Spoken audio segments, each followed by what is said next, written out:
Okay, just close. It shows up in YouTube though.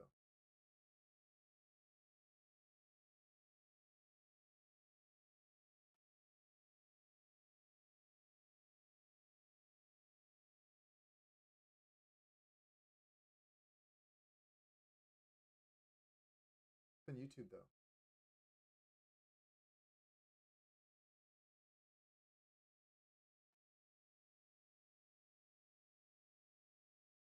Nothing shows up in.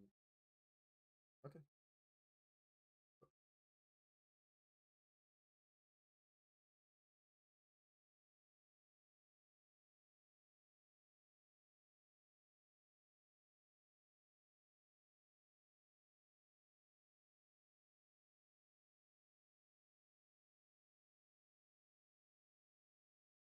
Nothing shows up in.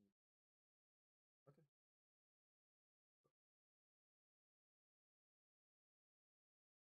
Okay, I guess this is a little bit behind me. I'm trying to figure this out.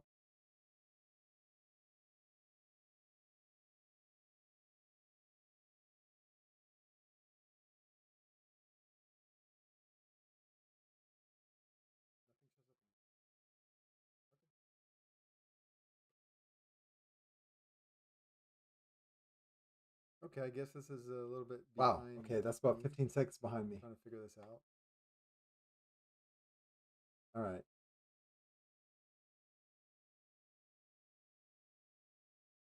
Well, we'll get started in a couple of minutes. Thanks for joining.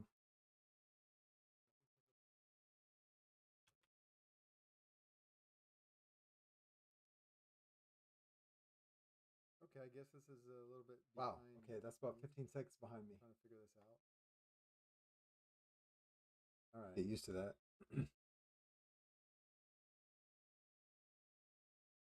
Well, we'll get started in a couple of minutes. Thanks for joining. Okay, I guess this is a little bit. Wow. Okay, that's about 15 seconds behind me. I'm trying to figure this out. All right. Get used to that. Well, we'll get started in a couple of minutes. Thanks for joining. Wow.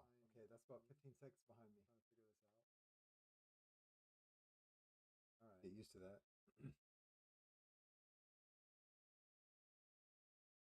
Well, we'll get started in a couple of minutes. Thanks for joining.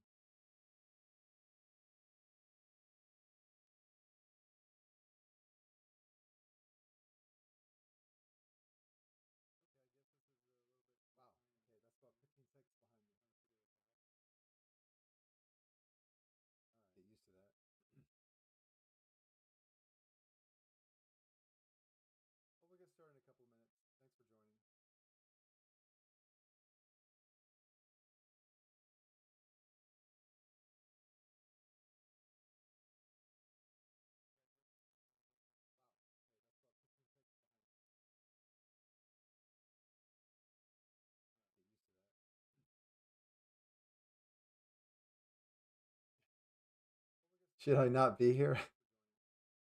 No, I'm not gonna have the Zoom call. This is just gonna be on YouTube.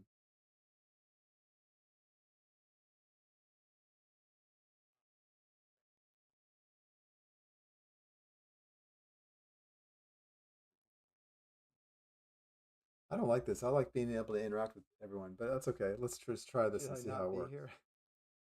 All right. No, I'm not gonna have the Zoom call. This is just gonna be on YouTube.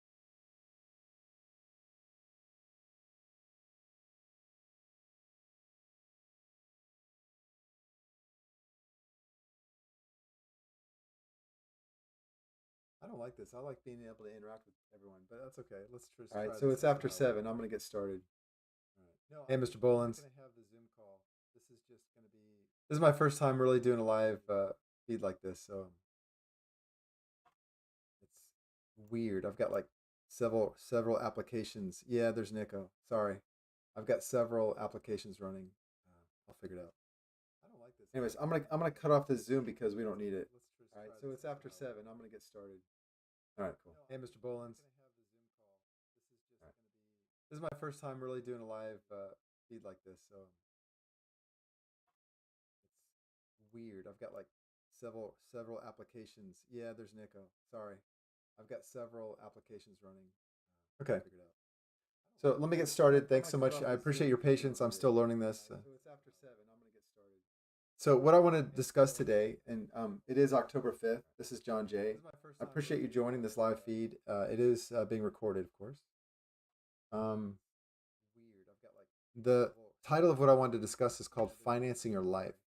And I have notes, and I'm going to share them with you, and I will send you a copy of my notes. I appreciate your patience. I'm still learning this. I don't know how to do that through this software, but of course we have Telegram. So what I want to discuss, so I definitely will post my notes to Telegram. This is John Jay. I will do my best to keep up with your chats here. It is being recorded, of course. Yeah, I know. There's a yeah. I closed out Zoom. The title of what I wanted to discuss is called Financing Your Life, and I have notes, and I'm going to share them with you, and I will send you a copy of my notes. I appreciate your patience. I'm still learning this. I muted one, so that might help. I think I'm figuring this out. Hey there, Elaine. Volume's too low, huh? I don't know what to do about that. Not sure. All right. I'll be right back, guys. I gotta do something. Be right back.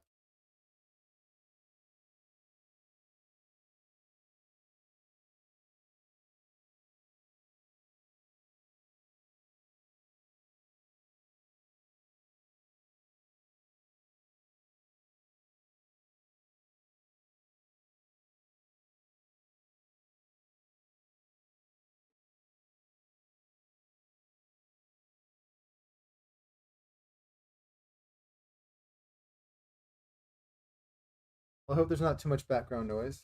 Maybe I got rid of the echo. So, anyways, again, sorry. This is John Jay, October 5th. Appreciate you joining. Today, I want to talk about what I call financing your life. And I was trying to help a client. Maybe I did, maybe I didn't. I don't know. Maybe it helps other people understand something. So I thought I'd just share these ideas with you on financing your life. And so I have my notes here, and I will share my notes with you. But I'm going to show you with a screen share so you can follow along. Before I do, though, I want to mention my main website is aceofcoins.com. And I've got another site where there's a video membership, and there's a few more coming up, and you're going to start seeing a different uh, series of content.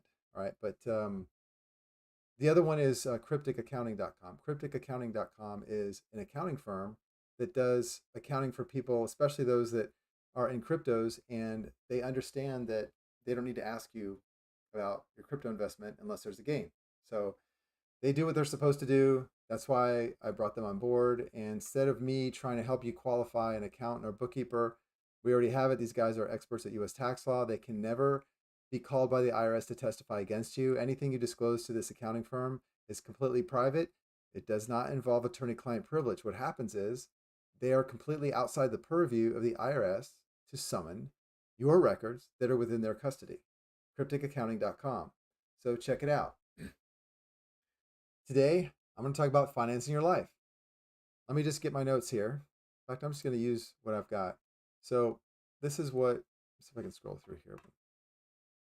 Here we go. Aha. All right. So as you can see, financing your life, and I will get to your chats. I see there's some messages here, so I will do my best to try to coordinate that. But I want to start out with this presentation here regarding most people in America. Okay, we use about I picked a number that seemed to work for a 5-year period. So I took a chunk of time. I came up with a dollar amount of money that seems to fit for what I want to talk about. Over the next 5 years, most people would spend around $400,000. Now, some people might be 200, some people might be a million, but let's just say $400,000. This is going to work for our example. I'm not trying to be exactly perfect, accurate for your financial situation, but you're going to see how this works. So, if you look over the next 5 years of your life, paying your bills and incidentals and things that you normally do in a lifetime, I mean, you might end up buying a house or selling a house in the next 3 years or something. I try to include this in the $400,000. Okay, so let's call this the cost of living over the next 5 years, paying bills and so forth. And everybody has to do it. Even if the guy who lives out in the woods, he still needs tools and resources, and he needs time to do things. Okay, but I'm not talking about that guy. I'm talking about most of us, people that live in the suburbs. Okay, $400,000 you need for the next 5 years to finance your normal living costs. Money is borrowed into existence. Now, I'm not explaining it in the sense that because money is borrowed into existence, I can explain it this way. I'm just saying, it just so happens that money, all currency is borrowed into existence. So it's all debt, right? It's so the cost of it is you not using it quickly enough because it was borrowed into existence and it was spent immediately the moment it was borrowed into existence. So whoever did that got the highest value out of that, out of those dollars. Okay. Ultimately, it ended up in your hands, the consumer, me, right? But let's just say that the rate of the use of this money is inflation. So there's a rate of inflation, right? So let's just say that's the financing rate. This is how I want you to look at the next 5 years of your cost of living. Let's just say it's worth $400,000 and it's going to cost you the rate of inflation. Let's call that could be the interest rate. Okay. So what most people do, almost everybody, is they are taught, or by default, they copy what their parents did. They earn money by trading their labor for the money. Maybe they get better qualifications. They go to college or whatever and they get a professional status so they can make more money per hour, but they're still working per hour. There's nothing wrong with that, but this is what we do. And I'm going to suggest that there's a different way or maybe a better way to handle these expenses that we know are coming in the next 5 years, that we know we're going to need about $400,000. All right. So this is what we do with the job. So we trade our expertise, our labor over time, we get money, and then we pay our expenses. And that kind of matches out 365 days of doing that, matches out with about 365 days of paying bills. I'm going to suggest that it doesn't have to take 365 days of your time to pay 365 days worth of bills. The idea is that maybe it takes 300 days, maybe it takes 180, maybe it takes 90 if you're really skilled. Maybe it takes 90 days. And I'm saying, I don't care if you're rich. I'm talking about every year you start at zero, January 1st, and you come up with the money in the next 3 months to pay a year's worth of bills, or the next 6 or even 9 months. I mean, look, if you September, October, November, December. So if October, November, December, you didn't have to do any work or make any more money because in the first 9 months you already did that. That's a pretty good practice. Not many people do it that way. But I'm going to show you how you don't have to even do it that way. Looking into the future as a debt, as if you borrowed $400,000 or were going to use borrowed money, right? Think of the next $400,000 or the next 5 years of living expenses as a mortgage on something. Not your house. I'm not saying that specifically. I'm saying a mortgage on an asset. So something that you don't use as a consumer, but you receive money from. Like if you bought a shop where they do the quick oil change in your car, right? If you own that shop and you don't work there, it could be an asset. It could give you a net income. I'm not saying go out and buy one of the shops. This is just an example. So the money you need for the next 5 years has a principal value of $400,000 today. It's got a period of 5 years or 60 months, and it has an interest rate. And so I'm just going to say the interest rate was the rate of inflation, and I'm going to give you a number here to work with. Let's just say the real rate that you can calculate by comparing consumer prices. And if you want to figure out the rate of inflation, probably the best way to do it is to go back and look at consumer goods such as a couple of them, beef products and fuel. That's a real rate of inflation. Stop watching the news and the CPI and all that nonsense. That doesn't make any sense. Okay, so go back a few years and get that rate. Let's just say the rate is 5.5%, 5.50%. Okay, so let's determine the monthly payment that would give us. If we're going to fund the next 5 years of our living expenses with $400,000 at a rate of 5.5%, and we need that money to pay for that, think of it like a mortgage. Where are we going to get it? Let's figure out what our payment's going to be. Now, there's a term here that you guys have heard this so much because you probably own a house. You had the debt amortized to find out if you factor in the interest rate and the time and the principal amount, you can determine how much has to be paid every month on a periodic basis, 60 payments, let's say in this example, to pay the principal back plus the interest factored into the payments, right? So when you amortize a debt, it's going to look like this. This is the actual equation. This is not part of our discussion. This is not a math lesson. I just wanted to show you. You don't want to do this manually, okay? We have technology, we have software. Let's go on the internet and look for a way to generate this calculation. You search for this term on the internet. Bankrate.com is a great place to go to do this. It's an amortization calculator.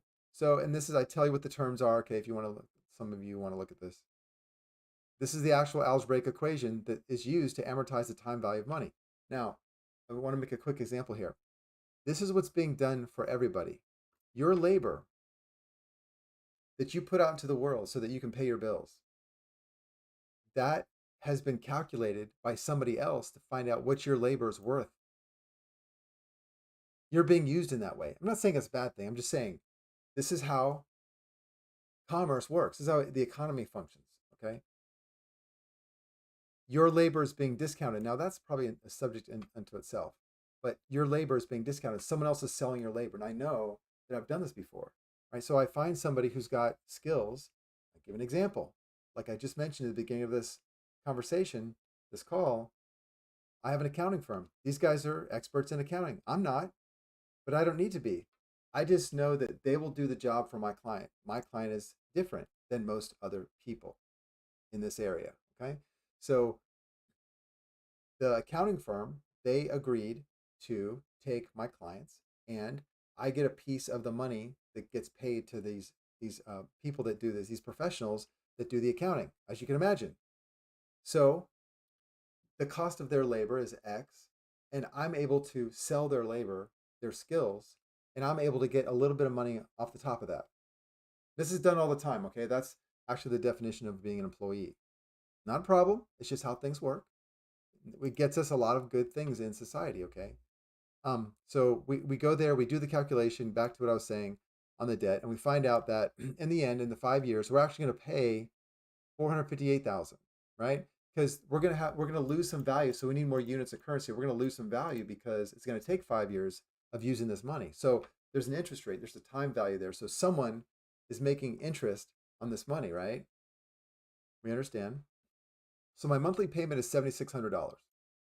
So if I want to finance the next 5 years of my living expenses, $400,000 at a rate of 5.5%, I need almost $8,000 a month. All right. We can go to work. Y'all can go to work and you can earn the money, and you can do it month by month, week by week, day by day, hour by hour. You know how it works. You can do that. But if you already know you're going to have $400,000 of debt, you are working for that $400,000. You are working to get that. Why not incur the debt now, today, this week, this month, and acquire an asset with it? Something out there, a restaurant, a business, a fund, something that pays close to $8,000 a month. You're already going to go into the debt.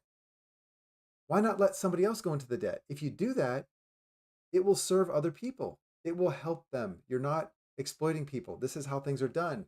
But looking at your living expenses in this way allows you a concept, maybe, or a new perspective that may allow you to be free from the hour by hour trying to pay your bills. Okay.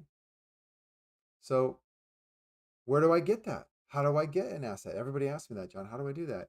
As soon as you can get this money. So my question is, where I always ask the question, like, for example, if my daughter says to me, "Hey, Dad, I want a pool," right? Maybe a pool's a little small pool or something. I don't know, $10,000, $20,000. A lot of parents will say, "I don't have the money for it," or "I can't afford it." I mean, what they mean is they can't get the credit for it, or they can't make the payments on it, right? So that I could answer the question that way, but why not? Why don't I just say something like, "Hmm, where could I get the money?" Because you can get the money to pay for the thing. Have you ever heard yourself say, "I don't have the money for it," or "It's too expensive," or something like that? Okay, yeah, it probably is today. But if you change the way you look at it, you change the way you talk about it, and you say, "Well, okay, you want this thing. Even if I have the cash sitting over here, I'm still going to say, where can I get the money for that thing that you want? Where can I get the money for that car that I want, that thing that I want, that I want?" So that assumes that I can get the money from somewhere else. It implies you can get it from somewhere, something, or someone besides yourself, right? So when you change your way of thinking, you can get different results, hopefully. You don't literally have to borrow the money for living expenses. No one's going to lend you that money, right? What we want to do is borrow the money for an asset. Let me give an example. I had this conversation today. Um, this is my first example. I just made this up as I'm writing this document. couple days ago. A tow truck. A tow truck is a business. Have you ever thought of a tow truck as a business? Just rolling around the streets, responding to the call that you made to change your flat tire or whatever. That's a business unto itself. If you owned a tow truck, you could make about $8,000 a month. You could make as little as 60,000 up to 120 maybe. You could probably make a little bit more. Depends on what market you're in. A tow truck. How difficult would it be to get a loan on buying a tow truck? Well, how difficult is it to get a mortgage?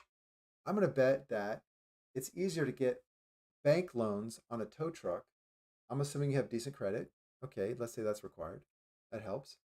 Than it would be to get a mortgage. Why? Why would the bank make it more difficult for me to get a mortgage? Maybe it doesn't. Maybe you know more than I do. I'm just saying my speculation is I think it's more difficult to want to lend money, to take the risk on somebody to borrow money from me, for example, if he's going to buy a fat liability, the biggest liability in his entire lifetime. Why would I lend him that money? I got to have some trick up my sleeve, right? But banks do, and we all know that. But the bank is going to underwrite that loan, understanding that you're going to have to get the money to pay the debt service on the mortgage from a job. Typically, that's why they want to look at your bank statements, your finances, right? Your W-2, all these things, right? Because they know that you're relying on your ability to be employed or your employment to service that debt. Well, a tow truck isn't like that. That's a commercial loan. And the asset itself is actually going to pay for the debt if everything works out. Wouldn't it be easier for the bank to lend you money to buy something that the thing you're buying is going to pay the debt? That's less risk, don't you think? Why wouldn't you buy an asset first before you buy a big fat liability that everyone's mistakenly calling an asset? Your house, a tow truck. I'm not saying go out and buy a tow truck, but hopefully maybe you get some other ideas, right? I did a brief little research to get these numbers. I didn't make these up. You can find a business plan for a tow truck on the internet for free. You can get someone to write you a business plan. You can get someone to write you a balance sheet. You can get someone's actual balance sheet from a tow truck business, right? Look at AAA. You can probably find some there, some independent drivers out there, right? What about example number two? You hear me say this quite frequently. I say this to many people because this actually meets the needs of many people, is owning a website. Why? Well, haven't I bought things from a website? How many of you have purchased something from a website? I think today I bought something. I bought one thing from a website. Um, Most people buy something from Amazon every month. Okay. Why can't you be the seller of that item that you just bought? Did you buy a pair of shoes on Amazon because you already know that those shoes fit you because you've already bought that pair at the local whatever store, right? So you know if I just go get on Amazon, I just go get that type of shoe, I don't need to try it on first. So I'm going to use Amazon, right? Because I can buy two pair, probably less money, right? Well, why wouldn't you be the one selling that product? You know that people are going to buy shoes. You know that people are going to buy razors. Well, act like a consumer that you are and go shop for the thing that you want to sell. Change the way you think about being a consumer, okay? So I went to bizbuysell.com. It's a listing service, okay? Now, yeah, you're going to find a lot of websites for sale, businesses for sale that are several $100,000, several $1 million. I don't care about those. You may not care about those. I'm not saying you should look at those. I'm saying you should look for something that is, well, look, I said you could finance up to $400,000. Maybe you can't, but maybe you can. But you don't need to. How much money do you need? 8,000 a month. I don't need to spend $400,000. I don't need to borrow this much money. I just use this as an example, okay? If I had $20,000 or $50,000, I could acquire an asset that will pay me something close to this. You can even lease a tow truck for $10,000 or buy a used one for $10,000 or $20,000. Okay? I'm talking about insurance and everything else. I'm talking about the tow truck operator. Okay? Yeah, I know some of you don't like the idea of hiring employees and whatnot. It can work, but if you don't like that, if that's not your thing, so what? Do something else. I'm just saying it's out there. Somebody else is already doing that, right? Retail website. How am I going to finance the next 5 years? I think I'm gonna buy a website, and I'm kind of a scaredy cat, right? So I'm not gonna create a website and start selling something that other people are already selling. I want to find a website business that's for sale that is already today, as we speak, today already made 30 sales, 500 sales, 15,000 sales, right? I want to buy a website that's already working, that's already got customers, already got orders pending, already has a merchant account, a way to process credit cards. You can get that from bizbuysell.com. You can get that from flippa.com. You can get that from all over the place. If you don't know, you can go to a business broker that sells online website businesses. Tell them what you want. Now, yeah, you will have a difficult time if you're not spending a certain amount of money. You just gotta kind of negotiate that, do the best you can. But anyways, you will find, if you spend an hour, you will find a small list of website businesses that you could own. You could probably buy those easier than buying a car, a used car. Why is that? Well, a lot of times the seller will sell you the website. He wants to sell it because he's already made lots of money, right? So he's going to sell it for what he thinks he can sell it for. A lot of times you can buy a website that's making money for financing from the seller, especially if you come in there with a decent deposit or down payment, or if you actually have funding. Like sometimes you can use your credit card to buy something, right? Sometimes you can offset a living expense with a credit card, pay the credit card later, and then use the cash you would normally pay for that expense for this asset. You got to be creative, okay? Now, here's another example: retail professional service. You like the idea of this? How many commercial retail spaces have you seen that are vacant? They've been vacant for a long time. Okay, maybe they're vacant because whatever idea that somebody had, or that the many ideas that are out there, whoever was going to promote those ideas as a business can't do it in that area. Well, maybe he's not good at it, or maybe really nobody can do it right now. Maybe that's just that type of area that you will run into that. What I'm suggesting is that you find that location and that business that you believe, maybe through some research, would work, where it didn't work for somebody else or had no one has tried it yet. A barbershop is a great one. They're a dime a dozen, but you can make yourself a nice niche market. So imagine, here's a business model. So imagine you get a commercial lease agreement, sign a commercial lease agreement. That's a way to get financing. Did I borrow money from the bank? No, I just walked up and I qualified for a lease. And you have to qualify, it's not always the easy thing, but it is easier than a bank loan in many cases. So I go to a place that I can make into a barbershop. How do I know I can make it into a barbershop? Well, I went to my barbershop and I looked around and I kind of got an idea of how much space he has. I looked around and I saw the brand name on all the chairs, right? The chairs that they put you on. And I can look up my suppliers then, you see, if I really want to do something like that. In fact, lots of times the owners will tell you how they built the business. My barber does that. I can go there and talk to him. He loves to talk about how he used to work there and then he bought it. I mean, that's a guy that he should be on this call. He could tell us how that worked. So he told me the story while he's cutting my hair. I need to go back to him. Anyways, so imagine if you created a barbershop and you have 8 or 12 spaces and you got these chairs. Now, I have to catch myself. Got these chairs. All right, John. Maybe they're $2,000 each. Maybe they're $5,000 each. I don't know. But that's a detail you can work out. I'm just saying. The idea is you get the space. It's going to be a barbershop. Maybe you have to get some cabinetry in there. Maybe you have to, get a few things set up in there. No problem. That might cost you a few $1,000s. But the thing is, you don't need to hire people and make them your employee and then pay them by the hour and hope that you have customers. That is very difficult. And that's an old model. What if you went to Indeed.com and you found resumes of people that want to be a barber and had certain qualifications, and then you lease the space to them, you sublet the space that you're leasing out from the property manager. So now the barber is your customer, and then he brings in customers. He just has to pretty much do what you tell him. He has to do it in a certain way, right? He has to have a certain, business decorum and things of that nature. He has to maybe dress a certain way or whatever. You just tell him what you want, what his hours are going to be, and things of that nature. Okay.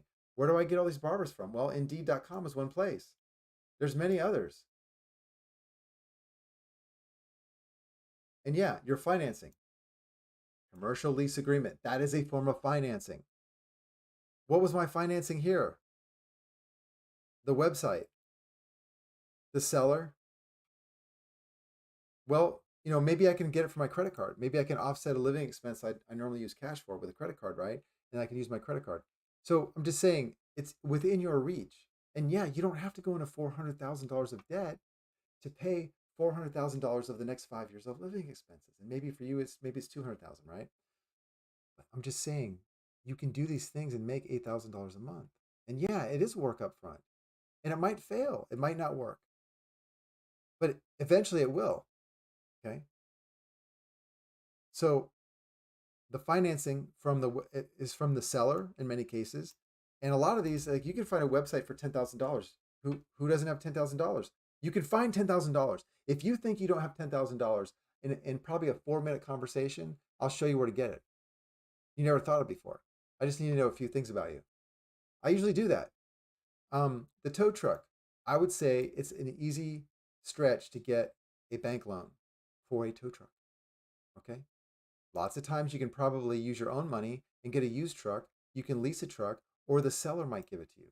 He might lend it to you, right? He might sell it to you on loan terms, right? His tow truck business. Anyways, the last one example for asset three, this category of asset, a professional service. This is a brick and mortar location. Okay. This is what I'm suggesting. Get a commercial lease agreement, work these out.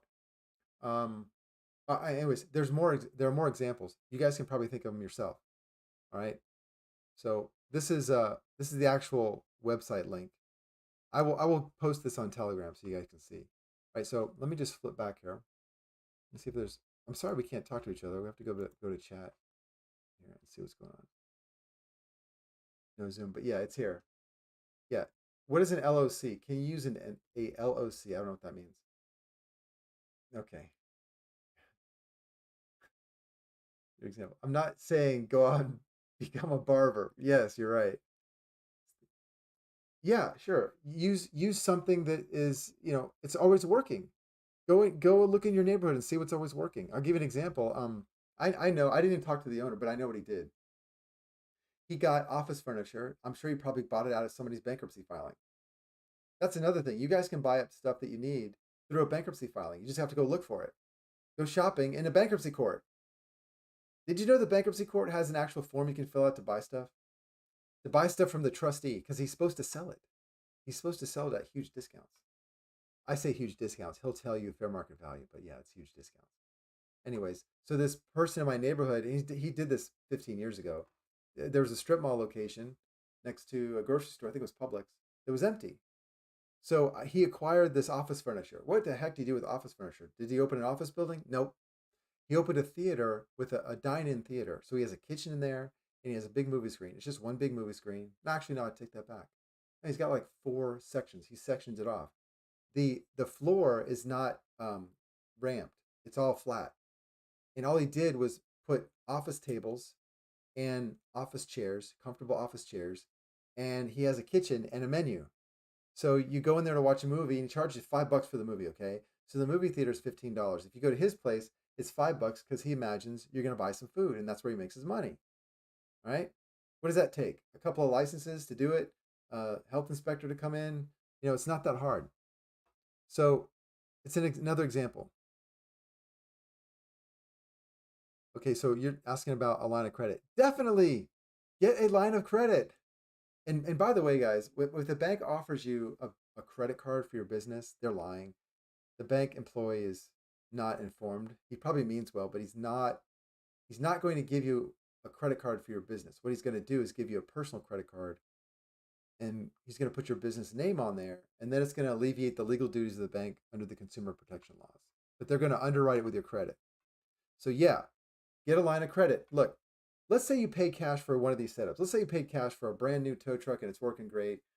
I'm going to say to you, definitely borrow money against the tow truck business. Always stay in debt. Always stay in debt. When you're in business, the debt is a tool. You can use it to expand what you're doing. You can use it to manage risk. Debt is a way to manage risk. Do you want me to talk about building business credit? I'm gonna give you a summary of that. May as well. Okay, you finance. Okay, Like, have you ever seen a commercial lease agreement? Guys, go look at a commercial lease agreement. This is where you get financing, okay, for a business location. You can buy the strip mall. Go talk to the bank and get a commercial loan for the strip mall. Okay, if you want to. I don't want to. I like less debt.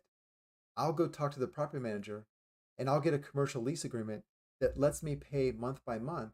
Now, if you look at the commercial lease agreement, it'll look like a promissory note. It's going to say on there, I looked at one the other day. The guy signs a commercial lease agreement. It's for a professional service. It was around $400,000 or $500,000 over a period of 5 years. What a coincidence. Very similar to what we're talking about, okay? And he had a monthly payment. Commercial lease agreement is financing, right? Yeah, gas cars aren't going away, especially in Florida. They're not gonna, Texas too. Does that answer your question about how to finance from a lease agreement? Yeah. Always go into debt for business. Okay. Most investments are made with other people's money. It requires debt. You have to do that. You have to just understand that. And it's okay to have debt on your house that you live in. Your house is a liability. It allows you to free up your cash and use it for something productive, hopefully. All right. In fact, instead of putting 20% down on your house, put 10%, take the other money you could have put down and go buy some other thing that's going to pay your mortgage for you. Okay? All right. So, business credit, real quick, you list your business on, what's it called? Listyourself.net, right? Listyourself.net. Once you have a corporation established, you have an address for it, go to listyourself.net. It helps to have a website. Don't need it, but it helps to have a website. And an official email address, not a Gmail address, but an actual email address on your website, and a business phone number. Today, banks will accept pretty much any phone number. It's nice to have a toll-free number. But anyways, once you get that set up, you then start buying products on credit. And one of the best ways to get products, you have to get it under net 30 terms. So that means when you buy the product, you have 30 days to pay it. Uline.com is a great supplier to buy products because what you're going to buy when you're just starting out is something you can use. It's for everybody. The babysitter can use stuff, and a guy who's making rocket fuel can use stuff from Uline, right? So you look at Uline as a great way to buy products. You don't want to just buy the product to get credit. Buy the product to use it for something, okay? But Uline.com is one of those companies. You want 3 or 4 lines of credit that are called net 30. Net 30 means I have 30 days to pay the invoice. I take the product, I got the invoice, and I pay within 30 days. That's credit. And you want to make sure, like Uline, for example, Uline will report to your business credit file. Now, Uline will help you create the file by checking, doing an inquiry to create it, okay? It takes about 3 months to actually have a decent file. So you get several net 30 accounts. This will build business credit. After 3 to 6 months, I'd say more like 6 months, I would look to get a line of credit for about $20,000 to $60,000. That's pretty dang good. In the first year of setting up a business, not even sure if you're going to succeed, you can already get $60,000 in credit. I would just suggest that you don't use that credit to pay operating costs. Have it set up to where you can use that credit to do something like marketing to expand sales. Okay? Anyways. Yeah, I mean, if you want to get inspired and you want to find a side hustle, I mean, really, I was talking to somebody the other day. I asked her, what makes the most money? Of course, most people don't know the answer to that. What makes the most money? People usually say, oh, being a doctor or being an attorney. Yeah, that makes most money per hour. That's not making the most money. If you're getting paid per hour, I don't care if you're $1,000 an hour. That's not impressive. What's impressive is making $1,000 a day and not spending 1 hour making it. That's impressive. So what makes the most money? Sales. Okay, what did I just contradict myself? Don't I have to take time to make sales? Oh, you bet I do. But what if I own the sales function? Here's an example. Cashiers at a grocery store. Cashiers are making hundreds and thousands of sales every day, right? They just get so much money per hour. They're not getting a commission or anything. There's no margin to work with on groceries anyways, but the store owns that sales function for every cashier. That's who makes the most money. Go look at the stock. Go look at the stock of your grocery store. How do you think all that money's made? The only way the grocery store gets money is from the cashier making the sale. Pennies and pennies and pennies and pennies, right? But the grocery store owns that sales function. You want to own the sales function. I'll give an example of that. So let's say, well, I'm in Florida here. So it's common that people have pools to clean. There's pool cleaners that drive around in trucks and they clean your pool. They put the right chemicals in there, they test the water, they scrape it all out, they clean it out, net it all out, whatever they do, vacuum it, whatever they do, right? You could do that, but there's those guys are a dime a dozen. But because they're a dime a dozen, you could own the jobs for these people, get them the jobs, be that party that goes in there and sets up these jobs and these contracts, right? So you get the contract for the pool cleaning service, get yourself a 30-day contract, get yourself a 90-day contract, get yourself a 1 year contract, right? And find someone to buy it from you, sell it.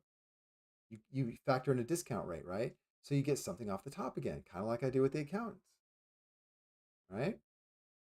This is what Angie does, Angie's List. This is what Groupon does. Same idea. All right.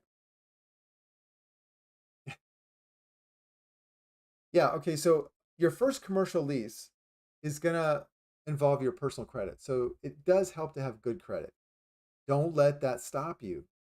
Don't let that stop you, okay? I've talked to so many people that their excuse for not doing what I'm suggesting here is their credit score, or they think they have to pay off their credit cards first. No, you don't. All right. So there are ways around bad credit. Yeah, we can fix the credit. You can get around the bad credit. There's all kinds of ways. All kinds of ways. All right. So I know I skimmed through this. I probably missed some of y'all. All right. Let me just, if you give me a second here, let me just read through this. I'm going to try to answer on topic things here. Yeah. All right.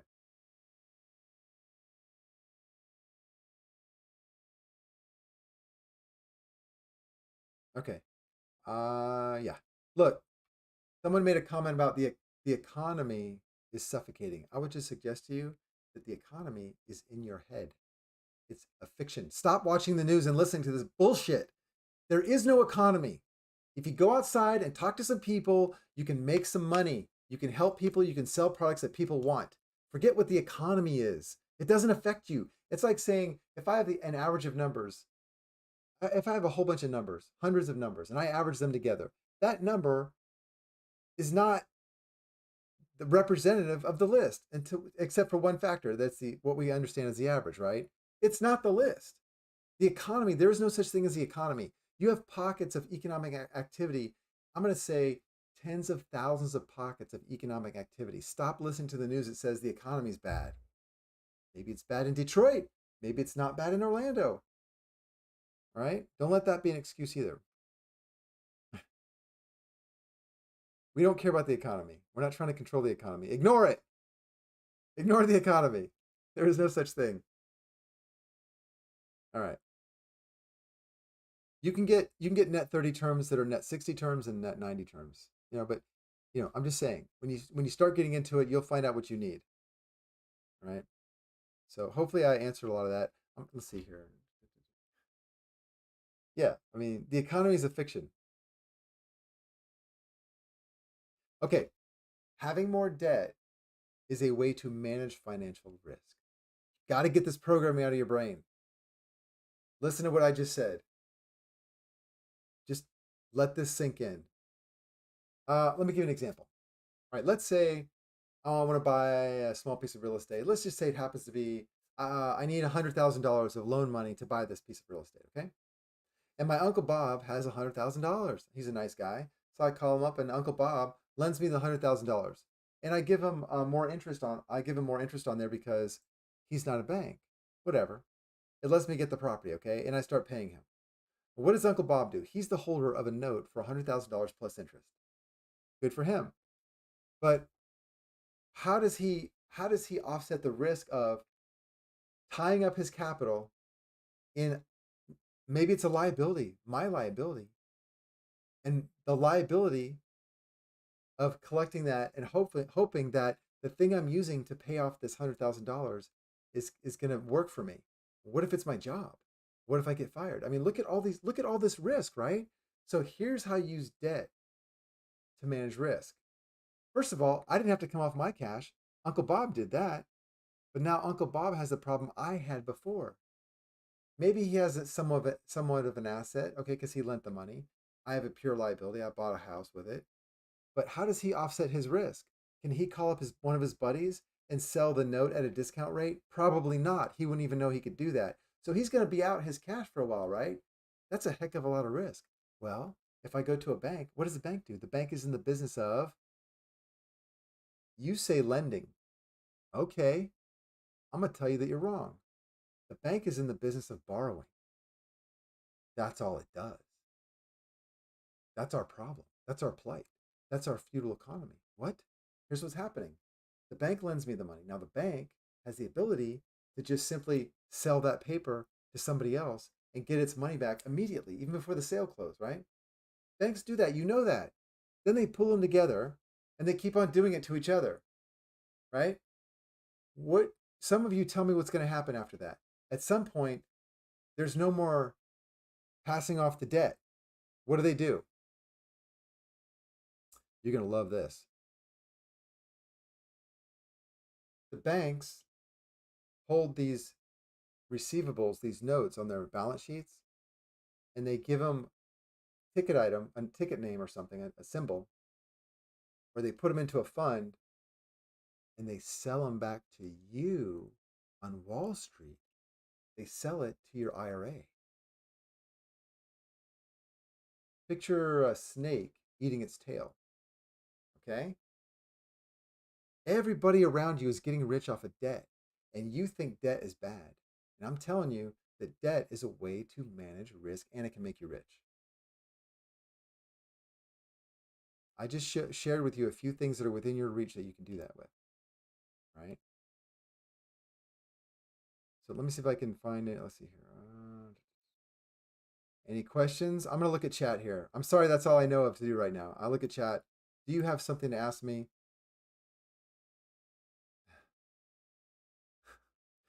Mortgage-backed sausages? Okay. But yeah, this is the whole system, okay? In the end, we're the chumps if you're not paying attention. Everybody that's getting rich or that has wealth is doing so with debt. And in the end, they put the debt back on the consumer. It's okay to be a consumer. It's okay to do those things. I do those things. I have rent. I have operating costs. I have expenses. Okay, fine. But nothing precludes me from having some assets. And I'm not talking about gold. That's not really an asset. I'm talking about something that pays me on a regular basis, right? Maybe it's a restaurant I like to go to. Maybe I can go make a private equity deal with the restaurant owner, right? I can have my attorney, because I go to an attorney, right? I don't go to an attorney and say, "Can you help me do this?" He's not going to have a clue. I tell my attorney what I want him to do. Hey, I'd like you to send a letter, an offer to this business owner over here in my behalf, and I want to offer to purchase a share of his operation, and I would like a meeting with him. So I'm using my attorney for credibility. Hate to say it, but it works.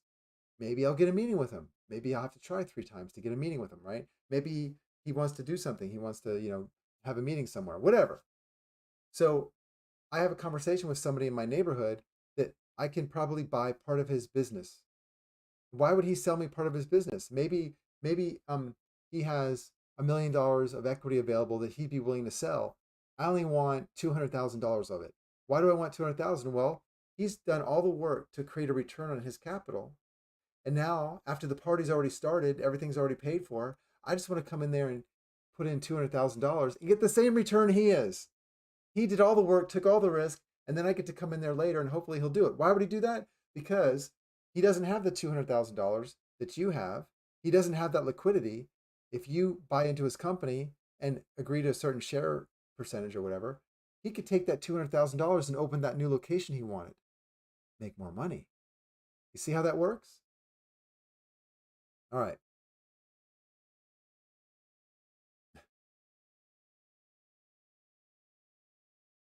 Credit standards. Don't let credit standards preclude you from doing things. Yeah. And Robert Kiyosaki's right. You guys probably have read his book. All right. So have I spoken enough here? Have I given you enough information? I would like to do interactive Q&A, but maybe we'll have to go to Zoom for that. I'm not going to do that today. But anyways, this is a new test for me, and I appreciate y'all's patience. I hope this turns out well. But unless I have some pretty good questions, and I appreciate your questions you've asked so far, I'm going to end this call. It's been almost 50 minutes now. look at these ideas. All right, let's go back here. I'm going to post this file, okay, to where are we going? I'm going to post this file to the Telegram group Ace of Coins. All right. I want you to look at your living expenses in periods of 5 years and just say that in the next 5 years, I'm going to need X dollars to cover that. And I will come up with it through my job. Boring, risky. I have 6 months, give myself 6 months, right? I'm going to go look for an asset, but I'm not going to do it alone. Remember my video on time to go to the shed and get the 2x4? Don't work alone. Find somebody like myself. It's hard to get me on the phone. Talk to some people that maybe have done it before, right? Or that are willing to do it. Collaborate with other people on this idea of financing the next 5 years of your living expenses. What assets could you buy? What assets could you stomach? Some people hate real estate by now. They've been in real estate, they're out, they hate it, right? Okay, maybe that's not for you, but there are other things. And don't think that because a guy failed or this guy on Google on some website is trash talking what I'm talking about, having assets and financing your life and all these things. Don't let these people talk you out of the possibility that you can use money or other assets as a tool to pay your way. All right. I told my children from the very beginning, and I'll leave you with this. Even when they were like 12, 13, 14, 15, now they understand. I said, I had them learn different languages. I had my children learn some Asian languages, Korean and Chinese. And then I had my other children, I kind of divided up. I have 5 children. So I had two of them learn Latin first, not learn the whole thing because I don't even know all Latin. I mean, I know lots of Latin words, but I had him learn Latin, the origin of it, and all this. And then I had him learn French. It actually came in handy the other day to my son. It came in handy. But anyways, um, I had him learn these languages so that they could travel around the world and learn more and not go to a university. I told him, don't go to college. It's a waste of time. There is no college. There's no university unless you want to learn something specific. Go travel around the world, work for free for people, be an apprentice, work for money. I don't care. But I told them that they can do this with technology and I don't have to pay for it. I'm not paying for it. I told them use technology just like I'm telling you all right now. My children understand that they can run a business. They can run. They like the idea of the online type business. Okay, they can run an online business through their phone and travel around the world and have the business pay for it. And dad doesn't have to pay for it. Why not? Anyways, so this is it. I'll send it over to you guys. I hope this format works well for us. If not, I mean, I kind of inclined to go back to Zoom, but we'll see. We'll see. Okay, 11 and 15. I have 11-year-old and I have a 14-year-old. They understand. They still think I'm crazy. But in my situation, the younger ones are looking at the older ones and they're saying, "Wow, my sister has a car and she bought it herself." My daughter did, their sister, my oldest daughter, she's 22. She did what I told her. She set up a company. She makes money. She puts the money in the company in the bank account. She actually had her company co-sign for the her first car purchase. I didn't co-sign for it. She did. She figured all that out. I just was waiting. I took her there to go buy the car. I drove her over there and I waited in the car. I didn't even go to the dealership with her. She worked it all out. In fact, she came out a couple of times to ask me a couple of technical questions, but she did it. Okay? Think back, buying your first car. Now she spent $30,000 on this car. I told her not to do it.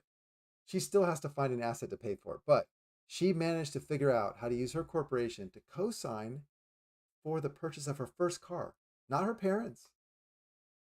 All right. So, anyways, don't let what your belief that you can't get credit be a way to prevent you from doing things. Yeah. Anyways, we could talk more about that. So hopefully that gives you some inspiration and hopefully a path to follow with some enough technical details. Okay, it's not that complicated The algebra equation I showed you might be. The rest of it's not. All right. If you guys passed algebra in school, there's no excuse why you shouldn't have a net worth with assets on the balance sheet. All right. Let's see. I think I'm going to have to end this now. I hope this turns out well. Thank you so much for